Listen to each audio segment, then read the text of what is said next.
بسم اللہ الرحمن الرحیم۔ جی ناظرین، یہ حمداللہ صاحب ہیں، ملتان سے ان کا تعلق ہے۔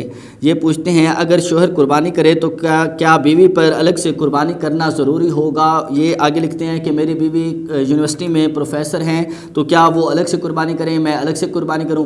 جی میرے بھائی، اس پر میں پہلے ویڈیو بنا چکا ہوں، آپ اس کو بھی دیکھ سکتے ہیں کہ اگر گھر میں ایک سے زیادہ لوگ موجود ہیں اور وہ سارے جاب ہولڈر ہیں، سارے صاحب نصاب ہیں، سارے بالغ ہیں، مسلمان ہیں اور مقیم ہیں، یہ ساری شرائط اگر ان میں پائی جاتی ہیں تو ان سب پر الگ الگ قربانی کرنا واجب ہوگا۔ آپ نے جو سوال پوچھا، آپ کی جو زوجہ ہیں، جو وائف ہیں، وہ پروفیسر ہیں تو یقیناً وہ صاحب نصاب ہوں گے۔ اس صورت میں ان پر الگ سے قربانی کرنا واجب ہوگا، آپ پر الگ سے قربانی کرنا واجب ہوگا۔ اگر آپ ایک قربانی کرتے ہیں تو یہ قربانی آپ کی ایک کا تو ہو جائے گا، اگر صرف آپ کرتے ہیں آپ کی طرف سے واجب ادا ہو جائے گا، لیکن اس صورت میں آپ کی جو زوجہ ہیں، آپ کی جو بیوی ہیں، وہ گناہ گار ہوں گی، ان کا واجب ادا نہیں ہوگا۔ اسی لیے آپ کو الگ سے قربانی کرنی ہوگی، آپ کی زوجہ کو الگ سے قربانی کرنی ہوگی۔ واللہ تعالی عالم بالصواب۔